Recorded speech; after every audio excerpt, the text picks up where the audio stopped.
Bien amigos, y en este primer congreso pedagógico sobre buen desempeño docente, que además desde el título ya es una formulación porque es mejores aprendizajes con buen desempeño docente en nuevas escuelas. O sea, tenemos que cambiar los buenos desempeños, pero en buenas escuelas si queremos conseguir estos aprendizajes.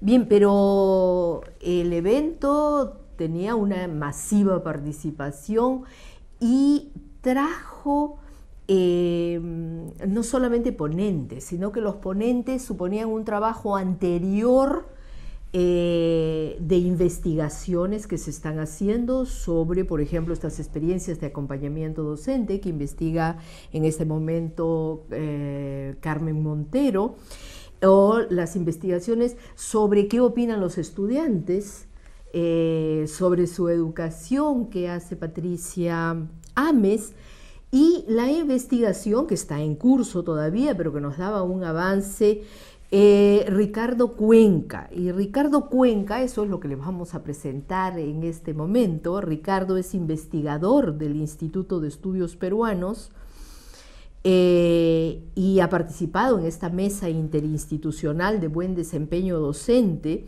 Él es asociado de Foro y tuvo a cargo una conferencia magistral, Diálogos Regionales con Maestros, los primeros consensos. Veamos la entrevista a Ricardo Cuenca. En Foro Educativo estamos muy involucrados con lo que ha transcurrido el día de hoy, ¿no es cierto? Hemos sido parte como Foro de la mesa sobre buen desempeño docente, pero igualito es sorprendente ver cómo empiezan a aparecer esos resultados. Yo quisiera que nos contaras primero cómo se ha hecho, porque la metodología es muy importante en este estudio, y después si nos puedes adelantar algo sobre los primeros resultados. A ver, efectivamente Foro Educativo y el Consejo Nacional de Educación firmaron un convenio para poder echar a andar toda esta maquinaria que es la Mesa Interinstitucional de Desempeño Docente, en la que participan alrededor de 20 instituciones que fueron convocadas, que vienen universidades, pedagógicos, ONGs, colectivos de docentes, los proyectos de la cooperación internacional, los gremios, el colegio de profesores. Es decir, hay una cantidad bien interesante de instituciones que tienen una característica común, y es que trabajan con docentes. Y entonces es a partir de ellos que se llega a las provincias para levantar los diálogos.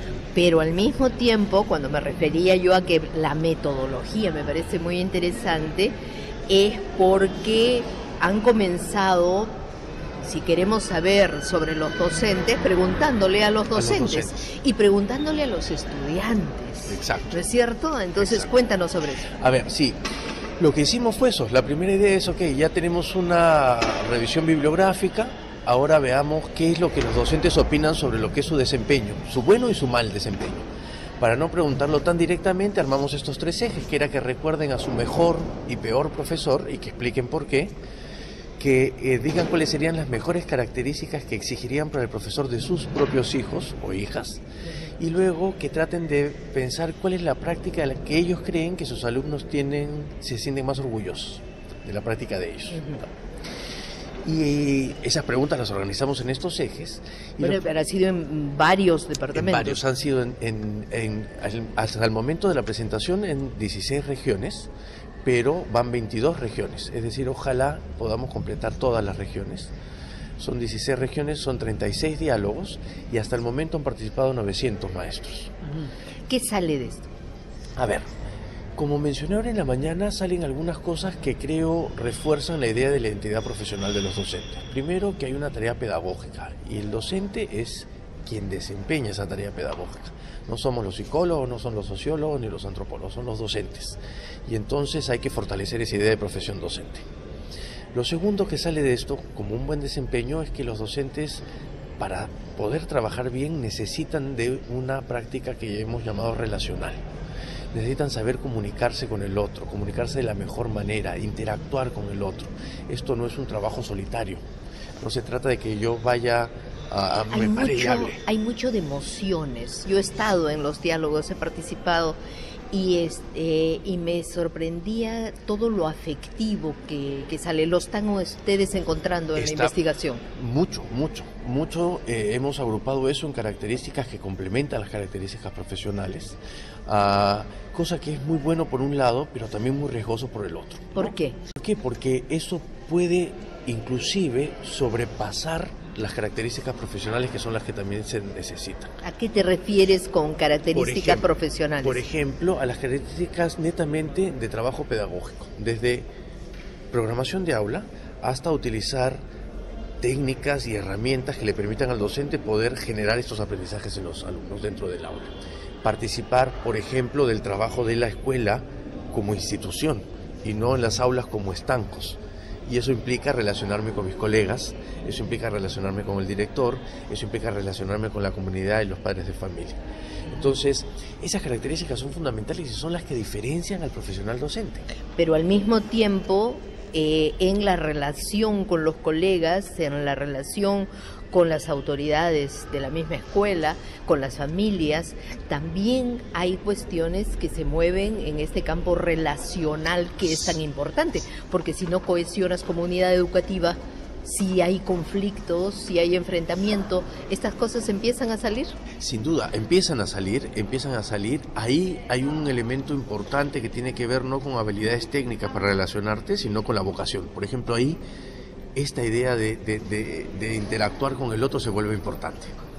Y eso no supone que lleven pues cursos de interacción, ¿no? Porque eso es poco probable que se logre. Así como es importante formarse, por ejemplo, en programación curricular, formarse en interactuar bien con las personas no es tan fácil. Y ese es el ingrediente que hay que ver cómo se complementan, estos dos elementos, cómo se complementan, porque los docentes pareciera ser, hasta el momento, que definen que estas dos cosas juntas hacen un buen desempeño. Bien, pero hay otros aspectos que han aparecido, ¿no? Por ejemplo, esta disyuntiva de si es lo disciplinar o lo metodológico, que va a marcar muchísimas cosas. Por ejemplo, que pueda ser maestro alguien que no ha estudiado pedagogía, ¿no? Ese debate, ¿puedes explicarnos un poco? Claro, una tensión permanente en la definición de este desempeño tiene que ver donde nuevamente pongo el énfasis. En la disciplina, como bien dices, es decir, en el contenido de lo que voy a enseñar, que nadie duda que es importante. La duda es si eso es más importante que otras cosas. Y entonces surge lo que dices. Un matemático podría ser profesor de matemática. Pero la realidad te dice que no es suficiente conocer la disciplina, sino que también tienes que saber transformar esa disciplina en procesos que generen aprendizajes en los estudiantes. Y esa es la magia del profesional en la pedagogía. Claro, la magia. Y la torpeza es pensar que es uno o lo otro. O lo uno o lo otro. Exacto. Cuando lo que necesitas es de ambos. Exacto, necesitas. Siempre pongo, un buen profesor es el que sabe matemática, pero que además de saber matemática, sabe enseñar matemática. Una u otra no es posible. Y otra cosa chiquita que ha llamado la atención, para mí por lo menos me llama la atención, es esta presencia permanente y cómo remiten permanentemente y asocian los malos desempeños a prácticas autoritarias, a violencia, a prácticas agresivas, a prácticas discriminadoras. En la Sierra Sur ha salido mucho, en los diálogos de la Sierra Sur, que recuerdan a los profesores como malos cuando hacían diferencias entre los niños que eran o más ricos o que venían de mejores familias, o que tenía un color de piel más blanco, ¿no? Y que tendrá que ver también con que, sí, pues, buen desempeño del docente, pero buen funcionamiento del aula, ¿no? Buen funcionamiento de la escuela y buen funcionamiento de una sociedad que sea... Claro, sin duda. ¿No es cierto? Sin duda. Te agradecemos muchísimo, Ricardo, por esta presentación de hoy y también por la entrevista. No, a ustedes, muchas gracias.